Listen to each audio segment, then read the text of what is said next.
Et on termine avec Renault. Alors ça va un peu moins bien pour le secteur automobile, un bis repetita pour le constructeur français qui annonce encore une fois un trimestre avec une baisse des ventes.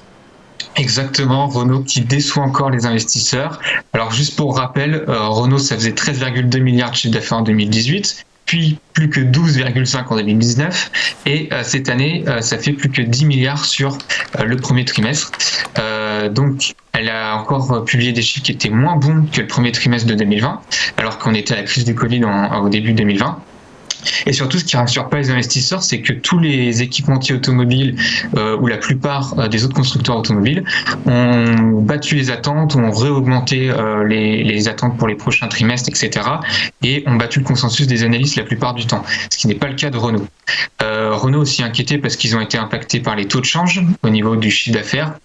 Et ils ont aussi inquiété les investisseurs en disant que la pénurie de semi-conducteurs pourrait les affecter encore pour les prochains trimestres. Donc ça veut tout simplement dire qu'à mon avis, les chiffres seront encore, à mon avis, pas très bons pour les prochains trimestres.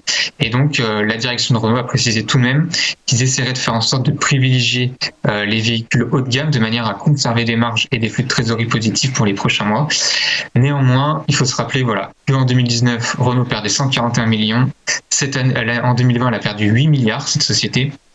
Et donc, les analystes sont un peu dans le flou et ça se voit un petit peu sur leurs objectifs puisqu'on a certains qui ont 26 comme objectif, comme RBC, Goldman Sachs qui a 41 ou JP Morgan qui a 69. Donc, on voit bien que les investisseurs sont un peu dans le flou sur cette valeur puisqu'ils n'arrivent pas à trouver de bons objectifs. Alors, pour l'instant, par contre, du point de vue technique, la valeur, elle est très propre. Tout simplement parce que depuis sa violente chute de la crise du Covid, il ne faut pas oublier que c'est une tendance baissière quand même de moyen long terme sur cette valeur au niveau technique.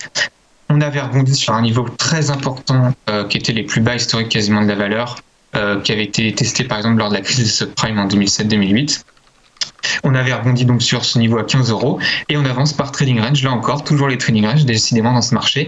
Et à chaque fois on donne des impulsions, on casse. Sauf que là, je dirais qu'il faut avoir de la prudence, tout simplement parce qu'on a atteint le niveau des 41 €. On a des volumes vendeurs qui sont revenus, on le voit en bas sur l'histogramme. C'est-à-dire que les volumes déjà sont moins importants que ces derniers mois. Et quand les volumes sont importants, c'est plutôt des volumes vendeurs qui sont présents. Et donc là, on se rapproche du support sur les 34-33 €. Si jamais il n'y avait pas de réaction des opérateurs sur ce niveau pour relancer vers 41, il faudrait s'attendre à ce que le niveau casse. Et à ce moment-là, il n'y aurait pas grand-chose pour retenir la valeur avant d'attendre les 25-26 €.